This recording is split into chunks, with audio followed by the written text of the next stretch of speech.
So, what I'm going to show you today is what we're going to call rib retraction. So there's two general ways to brace under a barbell. One tends to lend itself more for the squat, and the other tends to lend itself more towards the deadlift, and that's not necessarily how that goes 100% of the time.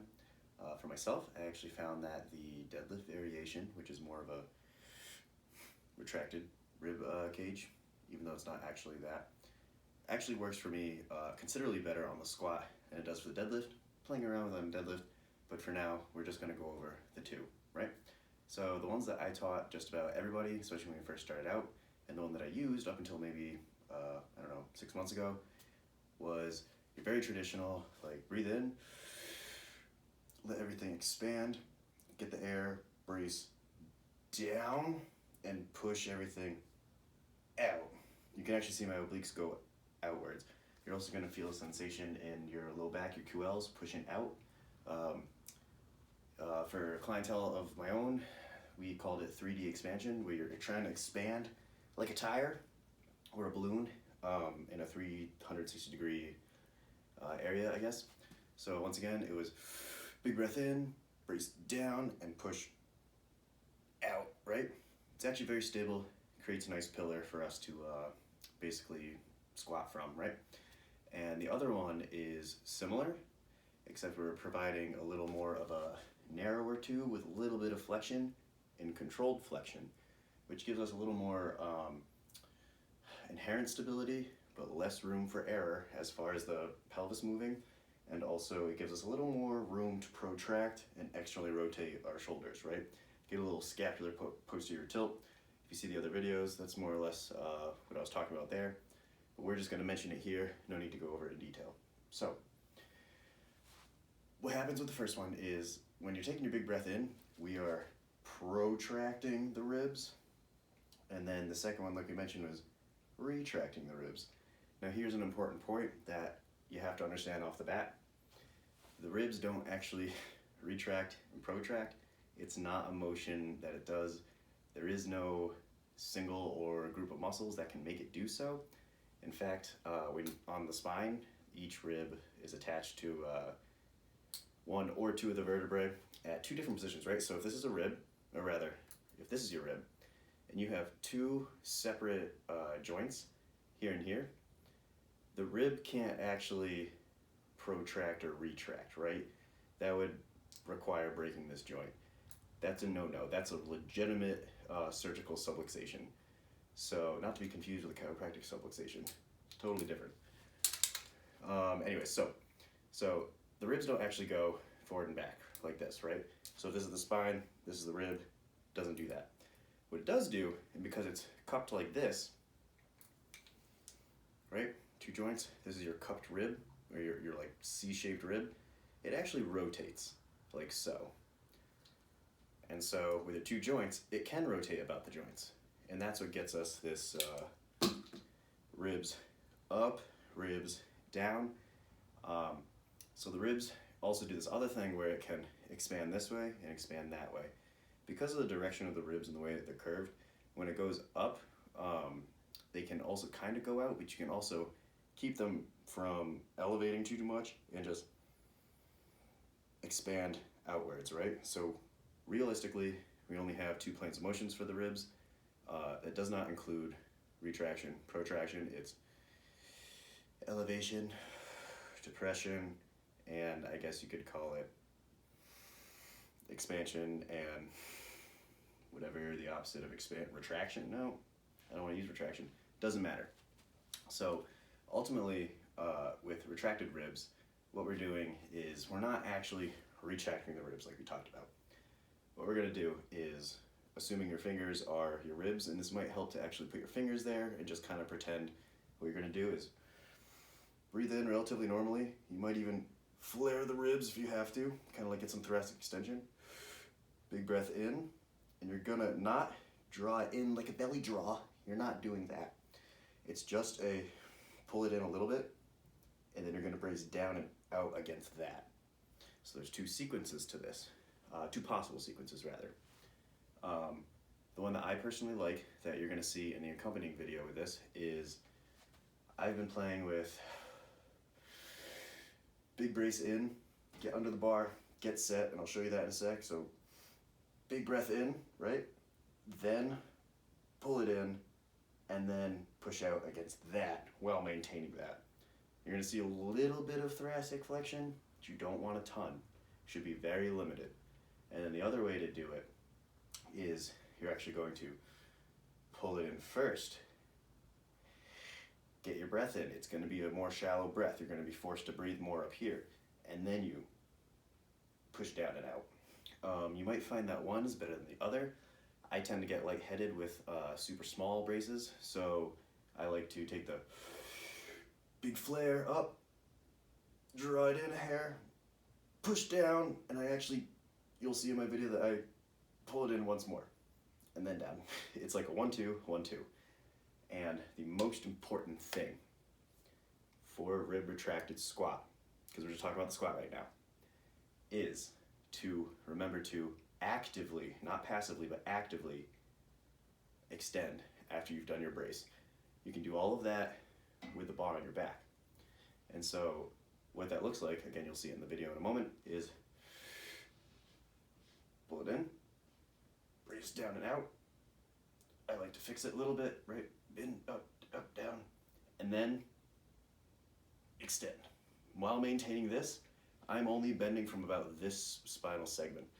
Again, because the ribs do this, they basically accompany the thoracic spine. What happens is, especially when we first start learning this rib retraction is we go into the flexed state, because this is the most retracted that we can do. You don't want to be the most retracted. You don't want to have a super duper small, we'll call it a cylinder or a pipe to squat from, right? We want as big as we can while being as stable as we can. There's a balance. You're not going to be here, right? At least not for the retracted state. You're going to be pulling it in and then bracing against that. So, just to recap, because I know I just said a lot, you have 1 of 2 sequences. You have the pull it in and then brace against, or you have the brace and pull it in. Those are your 2 sequences, and regardless of which one you end up doing, it's going to be, we're going to do pull it in and brace. The most important part is extend. While maintaining this, extend, so we don't get stuck here. And so, obviously, in our retracted, somewhat extended position, you can still see that I am thoracically rounded, and that's okay, because one, it's stable, and I'm actively extending the whole time, right? And that's the important part. So from there, now that you have your brace, now that the bar's on your back, you have your extension, and you're nice and stable on the table, right? You can now not just externally rotate your shoulders, but actually protract a hair. And this is going to allow you to, right, protract, bam, posterior tilt. This little motion, it's not coming from my shoulder. I'm already maxed out my external rotation. It's bam. The scap is actually tilting back. If you want to explore that separately, I should have another video either in a playlist later on, or just go to the actual YouTube channel and check that out. So, with all that, we just said it. Cueing, right, okay. Before I get into the bar, show you how it all works. The cue that I had to use, because I could see the visualization in my head, but I couldn't get it to manifest. So what I thought about was ignoring the actual physiology and morphology of the ribs. You take your ribs and try to get close to the spine, right? So if your spine's here, take your ribs, do your brace, whatever, get closer to your spine. So you're kind of getting like a cinching sensation. That's a good way to put it. It's like wearing a corset, right? And then you're gonna brace against the corset. It's like a belt. It's actually exploded my beltless work, which is then translated to my belted work. It's fantastic. If it works for you, that'll be great. So, the cueing is reach your ribs to your spine. and then extend. So, getting under the bar, I'm gonna do a high bar because I already lifted and my shoulders are trashed. So I'm gonna go high bar. You might also see that my low bar, I do use the eagle grip, right? The claw, as some people call it. And that's because my wrists are garbage and I have long fucking arms. I also have a broken finger that healed at the wrong angle, so my shoulder mechanics are fucked up for compensations. And I found that in USPA, I can actually do this in some meets, maybe all of them, not sure, I should double check. So that's how I train. You don't have to do that. USAPL, full grip, or false grip. Either one's fine. You might find it a little easier with what we're doing with the false grip, or actually if you supinate, boop, you'll see a lot of people are able to do that. And you'll see how it's a lot easier when the bar's on your back. So, long-winded talk over. We'll go eagle here. Again, we're still gonna go high bar. Always take your breath and brace for before unracking. Always lift with your legs, as you know. I'm gonna try not to fall here, right? Okay. So, basically, when we do our extended ribs, right, it's gonna look like there's not a lot of room to protract. I'm higher on my traps here, which gives me a little bit of room to externally rotate, but I've already maximally externally rotated relative to my scapular plane, right? So as you can see, my wrists are really cocked back already, and I can feel it in my elbow because my traps are garbage, or sorry, my triceps are garbage. And so from here, what we're actually gonna do is instead of doing the rib flare, we're going to kind of flare, bring it in, brace. You saw me flex forward a little bit, and you're gonna from here, while maintaining the brace, extend. Now, see that? See the scapular motion? That allows me to, see if I can do this on the wrist. There it is. So, being in a retracted rib state with slight flexion and protraction lets me get my wrists considerably more straight, right? As opposed to back here, this is all I got. I cannot move this anymore, versus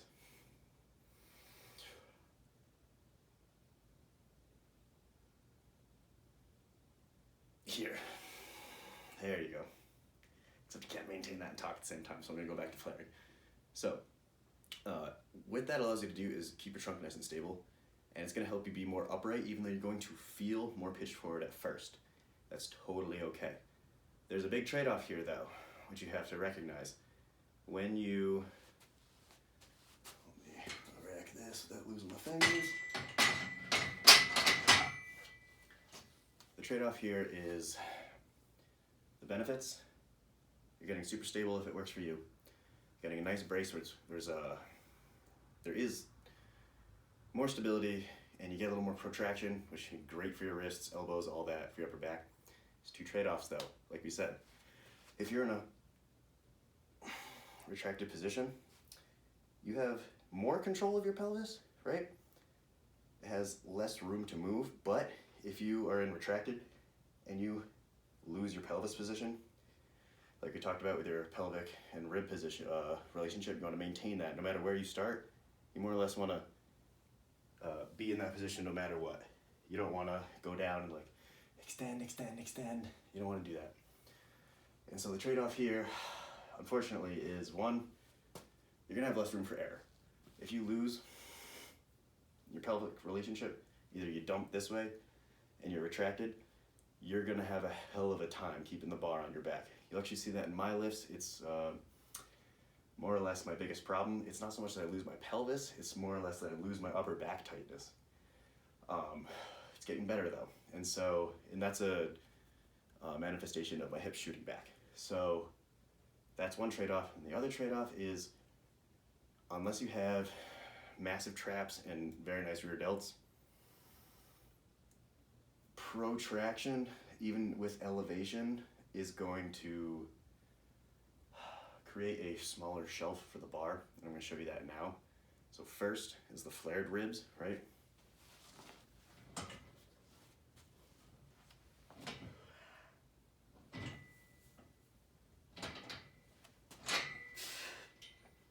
See, it's a nice large shelf because my arms are cocked backwards, right? But I can't maintain that long term.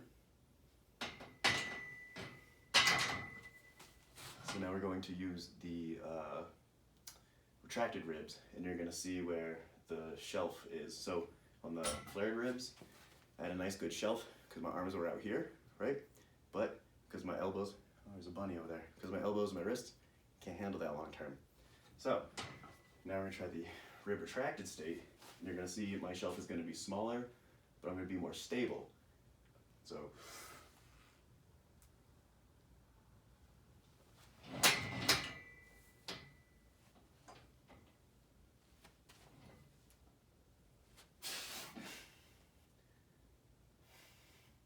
and so from here, it feels like I have less of a shelf to sit on, but I'm considerably more stable. And even if I lose my upper back and I go back here, I'm just in that rib flared position where it's gonna hurt, but I'm gonna save the bar.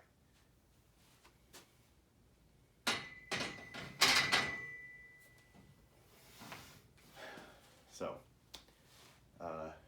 this can also be applied to the deadlift, right? I don't want to touch your deadlift, but just something to think about, maybe something to practice on your back off work is, especially on sumo, I actually found that it's really helpful for conventional, which already has like a tendency towards full thoracic and lumbar flexion. But I find that if you can brace correctly by drawing in, bracing against it, then you are starting in that okay flexed position. And if you just maintain that the whole time, it doesn't really matter, right? We don't lock out our deadlifts fully hyperextended. In fact, that's pretty much going to guarantee that your hips aren't through and your knees aren't through. So we're allowed, technically, maximum thoracic flexion, right, for a legal lockout, as long as our elbows are back, or our shoulders are back. That rarely happens. It's not really how that happens long term, especially under heavy weight. It's just going to pull you forward. So it's going to come down to more of a shoulder thing, but your shoulders are a function of your thoracic spine and vice versa. So ultimately, what I'm trying to say is, so long as you create that rigid pillar from which other mechanics working peripherally can operate off of, and that works for you, nothing else matters. So the deadlift, we can go over it if you would like in a separate video, because I'm running out of breath and I gotta go back and study. To recap what we just learned, 2 general types of bracing, right? The 3D expansion, rib flared, right, push down and out. And then the second one is rib retraction. Bring the ribs to the spine. Bring the ribs to the spine and extend. Always at the last second, extend.